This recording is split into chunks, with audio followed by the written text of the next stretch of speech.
Hello दोस्तों, Tiwari academy में आप सभी लोगों का वेलकम। और आज हम बात करेंगे एक्सरसाइज 4.5 के बारे में, जो कि बेसिक ज्योमेट्रिकल आइडियाज के ऊपर बेस्ड है। और यहाँ पे हम देखने वाले हैं क्वाड्रिलेटरल। अभी तक हमने ट्रायंगल्स के बारे में देखा, इससे पहले एंगल्स के बारे में देखा था। देखिए किस तरीके से हम पढ़ते आ रहे हैं। इस कंप्लीट चैप्टर्स की शुरुआत की अगर बात करें, हमने पॉइंट के बारे में पढ़ा और बहुत सारे पॉइंट मिल करके हमने हमने पढ़ा लाइन के बारे में। और जब जब लाइन पढ़ा हमने और वहीं पे देखा कि जब दो लाइनें होती हैं तो वहाँ पे हमारा एंगल बनता है। और फिर हमने देखा उसके बाद वाले एक्सरसाइज के अंदर की ट्राइंगल की कुछ चीज़ों के बारे में देखा कि इंटीरियर पॉइंट्स और एक्सटीरियर पॉइंट क्या होते हैं। अब हमें पढ़ना है क्वाड्रिलेटरल के बारे में। आज हम क्वाड्रिलेटरल के बारे में पढ़ेंगे। और सबसे पहले क्वेश्चन नंबर फर्स्ट को देखते हैं। देखिए क्वेश्चन नंबर फर्स्ट के अंदर हमें ड्रॉ करना है एक रफ डायग्राम ड्रॉ करना है क्वाड्रिलेटरल का, जो कि PQRS होगा, जिसके अंदर डायगोनल्स होने चाहिए। उसका नेम हमें बताना है कि क्या होगा। और उसके बाद is the meeting point of the diagonals is interior या एक्सटीरियर ऑफ क्वाड्रिलेटरल। जो उसके मीटिंग पॉइंट है, क्या वो डायगोनल के एक्सटीरियर पॉइंट में है या इंटीरियर पॉइंट में है, ये चीज़ हमें बतानी है। इनसाइड है या आउटसाइड है। देखिए इंटीरियर का मतलब होता है इनसाइड और एक्सटीरियर का मतलब होता है आउटसाइड। तो सबसे पहली चीज़ कि यहाँ पे हमें ड्रॉ करना होगा एक क्वाड्रिलेटरल। तो चलिए सबसे पहले हम एक क्वाड्रिलेटरल ड्रॉ करते हैं। क्वाड्रिलेटरल ड्रॉ करते हैं। देखिए यहाँ पे मैंने एक ड्रॉ किया है क्वाड्रिलेटरल। और क्वाड्रिलेटरल ड्रॉ करने करने के बाद हमारा जो मेन फोकस होगा वो होगा किस तरीके से हम इसकी नेमिंग कर सकते हैं। तो यहाँ से क्वाड्रिलेटरल हमने बना लिया है और क्वाड्रिलेटरल की नेमिंग करने वाले हैं। तो यहाँ से देख सकते हैं आप कि किस तरीके से हमने इसको यहाँ से मैच कर लेते हैं और फिर इस लाइन को इस तरीके से मिला देते हैं। तो ये देखिए यहाँ पे हमारे पास जो चीज़ें हैं वो क्वाड्रिलेटरल कंप्लीट हो चुका है हमारा। और इनकी नेमिंग कर लेते हैं। नेमिंग हमें जो क्वेश्चन में दिया है वही उसी के अकॉर्डिंग हमें नेमिंग करनी है। तो एक हमारा क्वाड्रिलेटरल की नेम हो जाएगा PQR और S। इसके डायगोनल्स भी हमें ड्रॉ करना है। तो डायगोनल्स होंगे PR, एक इसका डायगोनल होगा। तो आप देख सकते हैं इसका डायगोनल एक PR होगा और दूसरा होगा इसका SQ, ये एक इसका डायगोनल होगा। डायगोनल का जो मीटिंग पॉइंट होगा वो होगा हमारा O। और हमसे पूछा गया था कि जो इसका मीटिंग पॉइंट है वो एक्सटीरियर में है या इंटीरियर में है या इनसाइड है या आउटसाइड है। हम कह सकते हैं कि इस क्वाड्रिलेटरल का जो डायगोनल्स होंगे, तो डायगोनल्स की अगर हम बात करें तो इसके डायगोनल होंगे PR एंड SQ, जो कि मीट करेंगे, मीट एट पॉइंट O। और जो पॉइंट O है वो इसके इंटीरियर में, यानी कि आप कह सकते हैं कि इनसाइड है क्वाड्रिलेटरल के। तो हम कह सकते हैं विच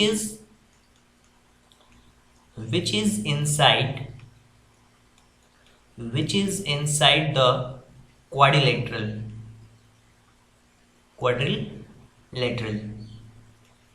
अब हम बात करेंगे नेक्स्ट क्वेश्चन के बारे में कि हमें यहाँ भी एक रफ डायग्राम स्केचेस ड्रॉ करने हैं।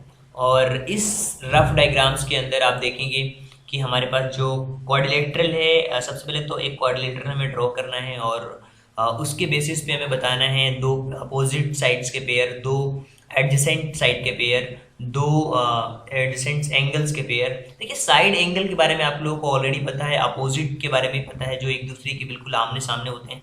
और एडजेसेंट के बारे में बता देता हूँ कि वो एडजेसेंट साइड्स क्या होती हैं। और देखिए सबसे पहले तो मैं ड्रॉ करता हूँ एक क्वाड्रिलेटरल। मान लीजिए कि हमारे पास एक क्वाड्रिलेटरल हमने ड्रॉ कर लिया है। कुछ इस तरीके का क्वाड्रिलेटरल है हमारे पास। ये हमारा क्वाड्रिलेटरल है और ये हमने ड्रॉ कर लिया है अपना एक क्वाड्रिलेटरल। और इसको हम ड्रॉ करते हैं अच्छी तरीके से क्वाड्रिलेटरल को। अपने क्वाड्रिलेटरल ये हमारा यहाँ से ड्रॉ हो जाएगा।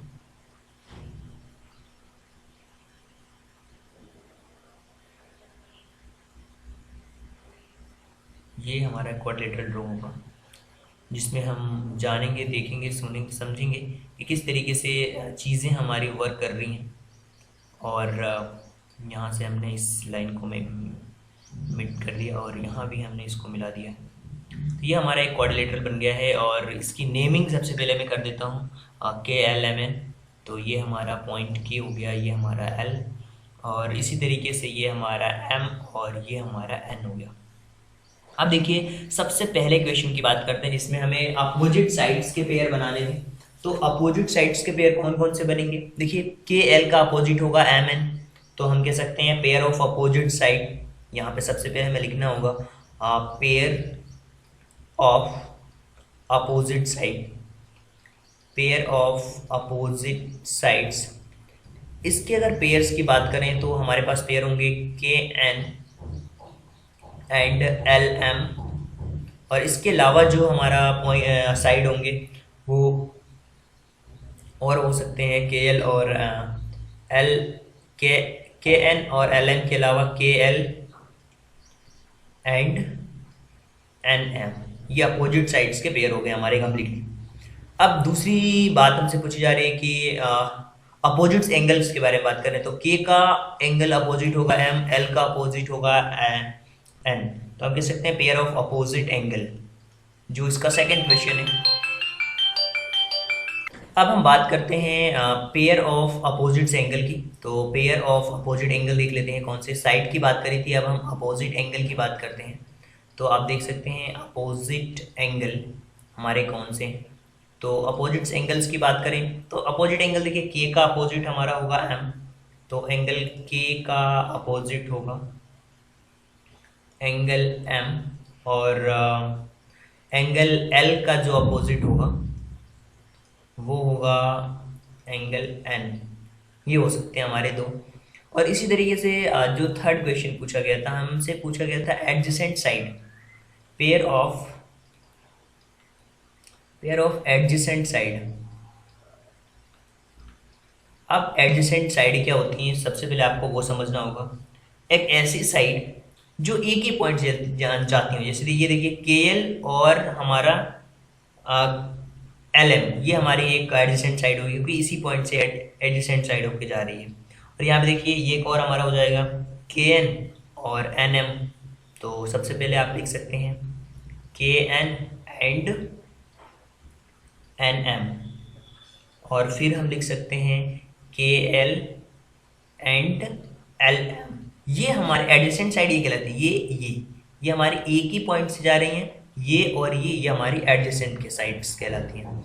और इसी तरीके से हमें फाइंड आउट करना है पेयर ऑफ एडजेसेंट एंगल के बारे में फाइंड आउट करना है। तो उसको भी सेम इसी तरीके से हम फाइंड आउट करेंगे कि एडजेसेंट एंगल्स भी हम फाइंड आउट कर सकते हैं। देखिए जैसे कि K और N एक ही साइड्स पे एंगल बने हुए हैं, तो angle K and angle N, और इसी तरीके से एंगल L और angle M, angle L and angle M।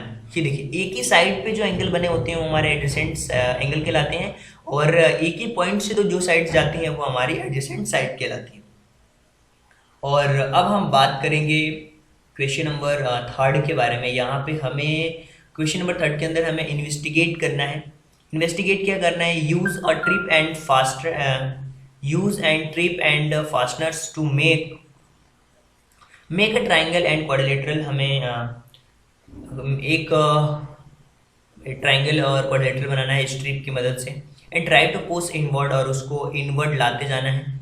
Eight any one vertex of triangles do you same to the quadrilateral, क्या वो सेम होगा? इज द ट्राइंगल डिस्टॉर्टेड, क्या वो ट्राइंगल हमारा डिस्टॉर्ट होगा? Is the quadrilateral distort? Is the triangle rigid? Why is that structures like electronic towers make use of triangular shapes and not quadrilaterals? तो सबसे पहली चीज़ की अगर हम बात करें कि क्या हमारा जो ट्राइंगल है वो डिस्टॉर्टेड होगा? बिल्कुल भी डिस्टॉर्ट नहीं होगा।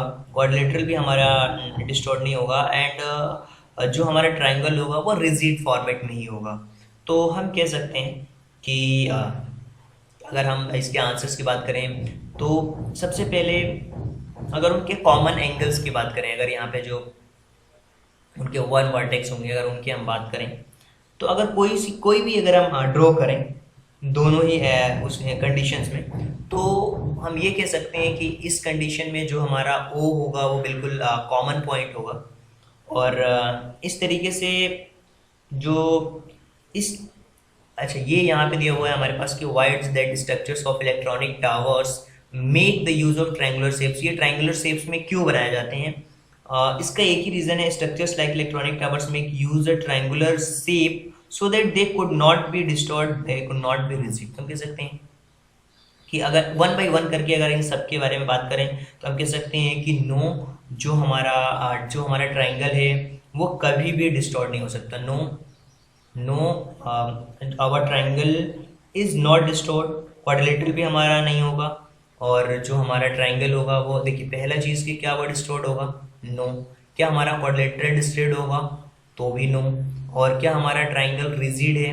तो yes, the triangle is rigid. हम कह सकते हैं यस, द ट्राइंगल जो हमारा है वो रिजिड फॉर्मेट में होगा।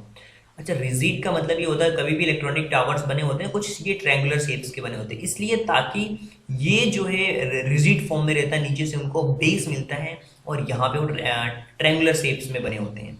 इसी तरीके से ये स्ट्रक्चर्स क्यों ऐसा होता है? क्योंकि दे कुड बी, क्योंकि वो रिजिड होते हैं। दे, रिजिड का मतलब होता है कठोर। They could be rigid form, इसलिए जो स्ट्रक्चर्स होते हैं वो ट्रायंगुलर शेप्स में डिज़ाइन किए जाते हैं और क्वाड्रिलेटरल शेप्स में नहीं डिज़ाइन किए जाते हैं। तो ये हमारा कंप्लीट आंसर्स था जिसमें हमने इन सब चीज़ों के बारे में देखा। तो आई होप कि ये क्वेश्चन नंबर जो थर्ड है आप सभी लोगों को समझ आया होगा। और अगर आपको फिर भी लगता है कि कोई डाउट है तो आप कमेंट बॉक्स में क्वेश्चन पूछ सकते हैं। Thank you so much, thanks for giving your precious time at the last. God bless you. Thank you so much.